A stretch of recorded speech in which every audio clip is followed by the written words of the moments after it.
Thank you, Julian. Is better?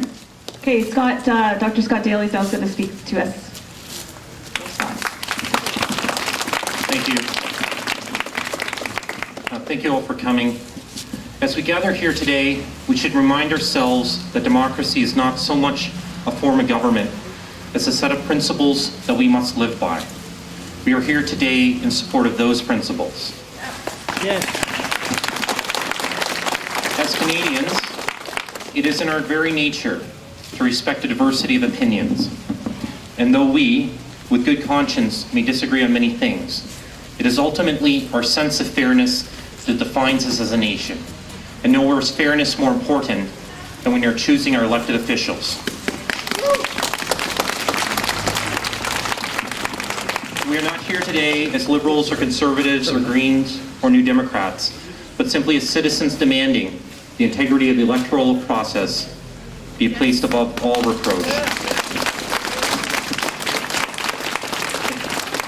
In the last federal election, I ran for office with no realistic hope of winning, because I believe that the chance to participate in an open contest of ideas and ideals strengthens us all and its value onto itself.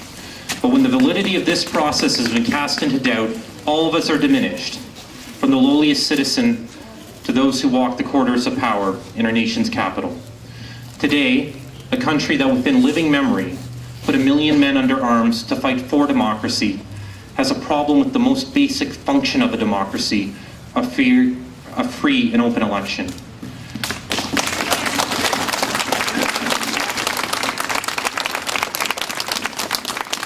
To those who think allegations of voter fraud are no great concern, I ask, how diminished must our democracy be before it becomes worth fighting for? Will it be easier to preserve our rights intact or fight to reclaim them after they've been taken from us? We cannot, in good conscience, leave our children a system of governance less vital and fair than that which has been bequeathed to us.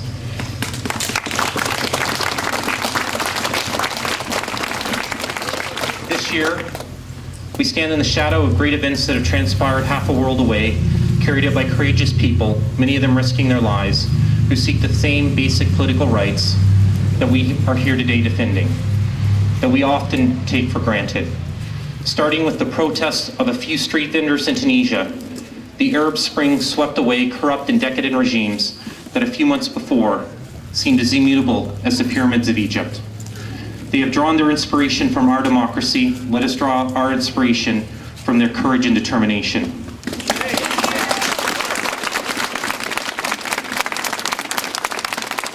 Voter suppression and electoral fraud are but the latest and most obvious in a long line of threats that are quietly eroding the foundations of citizenship and good governance in this country. Our disenfranchised youth and apathetic electorate sabotages the very basis of our democracy. The consolidation of media into the hands of the few undermines local and independent voices and creates an artificial world of scripted sound bites and infotainment that is replacing real and informed debate. The influence of money in our politics mirrors the rise of the corporate state, which seeks to replace the citizen with the consumer and the role of the electorate with the influence of money. And yet never before has anyone in power become so possessed of their own hubris as to attempt the criminal actions of voter suppression, which has been carried out mostly in the full light of day, in the arrogant assurance that a cowed and distracted electorate had grown immune to corruption and scandal. And No.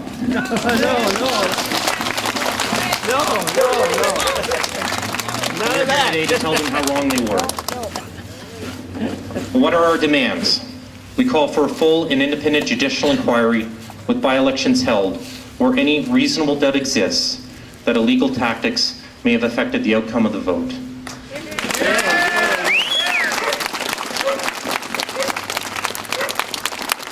These are not radical ideas, as some have tried to label them. It is simply a call to uphold the rule of law. The radicals are the ones who have tried to seize power by copying the sordid tactics of military juntas and third world dictators, and as it has always been, it is ordinary citizens who stand in quiet opposition. No one is trying to undo the results of an election simply by ensuring that those results are valid.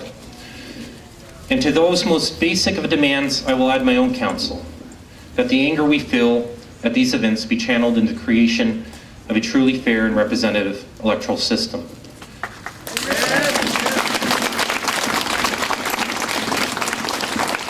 The denial of the right to vote of some of our citizens has rightly sparked outrage. Yet many more Canadians have little practical input into our democracy because they live in ridings where the election outcome is never in doubt, or they support parties that have little hope of winning in their riding. Many of these go on to become the disenfranchised, apathetic minority of the non-voter, whose ranks now outnumber the support of our so-called majority government by 2 to 1.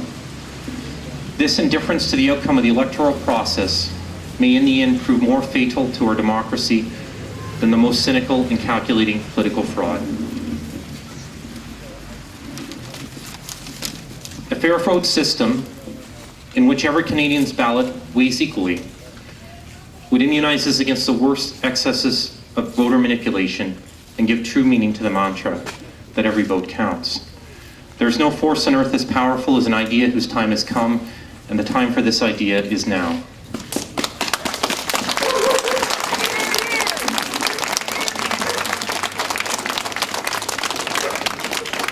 And so we have gathered here today, not as partisans, but as citizens, to demand the restoration of the rule of law and a reaffirmation of our most basic democratic rights. We are asking our elected officials, including the Prime Minister, to do the same.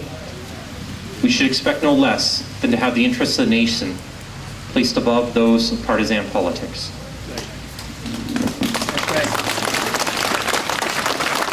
Today as we speak and gather, over 30 rallies are happening in cities across our great Dominion. And as we prepare to leave and return to our lives, we must be conscious of the very real danger, however remote and improbable that it may seem today, that our democracy, left undefended and without champions, will wither and die in the desert of citizen disengagement and voter apathy. But let us also find comfort in the knowledge that around the world and throughout history, from ancient Athens to the French Revolution, from Polish solidarity to the Arab Spring, courageous citizens have swept aside kings and oligarchs, dictators and tyrants, to embark on the great human endeavor of self-governance.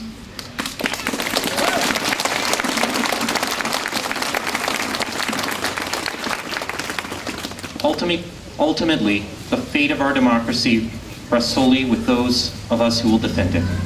And in the next month and years, as we fight these battles, may all of us do our duty so that each of us may be worthy of the title of citizen. Thank you.